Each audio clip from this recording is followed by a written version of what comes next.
اللہ رب العزت نے مختلف اوقات میں ہمیں حکم عطا فرمائے ہیں کہ یہ کام تم نے کرنے ہیں۔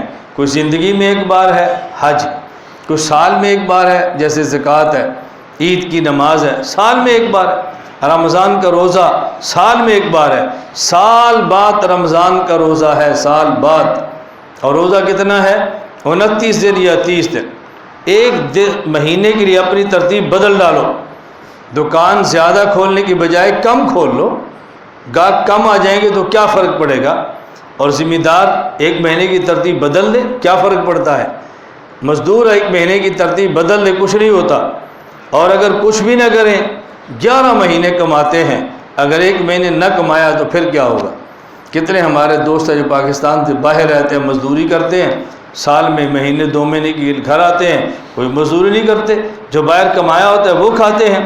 ایک مہینہ رمضان کا ہم میں سے ہر آدمی اس کا اہتمام کرے، بس اللہ کے در کا فقیر بن جائے، اللہ کے در کا فقیر بن جائے اور مسجد میں فقیروں کی طرح پڑا رہے۔ بس مسجد میں آئے، روزے کا اہتمام کرے، تراویح کا اہتمام کرے، قرآن کی تلاوت کا اہتمام کرے، اللہ توفیق عطا فرمائے۔ تو فقیر بننے کا معنی یہ نہیں ہے کہ لوگ روزہ کھلوائیں اور یہ فقیر بن کے کھانے کی فکر میں ہو۔ اس کا اہتمام کرو کہ روزے کھلواؤ، افطاری کراؤ افطاری۔ رسول اکرم صلی اللہ علیہ وسلم نے افطاری کرانے کے فضائل بہت بیان فرمائے۔ 2 رمضان مبارک کے مہینے میں اللہ کے نبی نے عجیب فضیلتیں بیان فرمائی۔ میں پڑھ رہا تھا اور سوچ رہا تھا یہ دوسری فضیلت کیوں ارشاد فرمائی؟ مثلا میں عرض کروں گا تو بات آپ کو سمجھ آئے۔ حضرت رسول اکرم صلی اللہ علیہ وسلم فرمایا کہ من فطر فیہ صائما کان مغفرۃ لذنوبہ، کہ جو شخص رمضان کے مہینے میں کسی بندے کی افطاری کراتا ہے، اللہ پاک اس کے پچھلے گناہوں کو معاف فرما دیں گے۔ کان مغفرۃ لذنوبہ، گناہوں کو معاف کریں گے۔ وعتق رقبتہ من النار، اور اس کی گردن کو جہنم سے آزاد کر دیں گے اس افطاری کرانے والے کو۔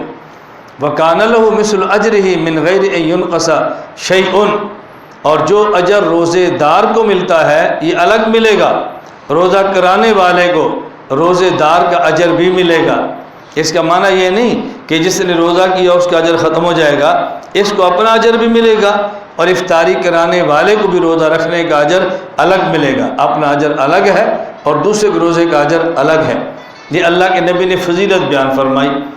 اب اس حدیث کے آخر میں رسول اللہ صلی اللہ علیہ وسلم دوبارہ پھر فرماتے ہیں من سقا صائما سقاہ اللہ من حوض شربتا لا یظمأ حتی یدخل الجنہ، جو آدمی روزے دار کو پانی پلاتا ہے، اللہ قیامت کے دن میرے حوض سے اس کو ایسا پانی پلائیں گے کہ جنت میں داخل ہونے تک اس کو پھر پیاس نہیں لگے گی۔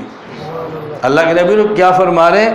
میرے حوض سے، اللہ اکبر، میرے حوض سے اللہ اس کو پانی پلائیں گے کہ پھر جنت میں داخل ہونے تک اس کو پیاس نہیں لگی۔ اب دیکھیں جب حدیث پاک میں روزے کی افطاری کا اجر بیان فرما دیا ہے تو پھر یہ دوبارہ کیوں فرمایا کہ جو روزے دار کو پانی پلائے گا اس کو اللہ میرے حوض سے پانی پلائیں گے؟ جس کا مطلب یہ ہے روزے دار کو ایک پانی پلاتے ہیں بوقت افطار، اور افطاری کے بعد روزہ دن کو رکھا ہوتا ہے تو پیاس پھر بھی لگ جاتی ہے۔ تو کوئی یہ نہ سمجھے کہ افطاری کے وقت میں نے افطاری کرا دی ہے، اس کا ثواب تو مل گیا ہے، اب تراویح کے بعد پانی پلانے کی کیا ضرورت ہے، یا افطاری کے بعد پانی پلانے کی کیا ضرورت ہے؟ اللہ کے پیغمبر صلی اللہ علیہ وسلم روزہ کھولتے وقت پانی پلانے کے الگ ثواب بتا رہے ہیں، اور جن کو 2 روزہ رکھا اس کو رات کو پانی پلانے کے الگ ثواب بتا رہے ہیں۔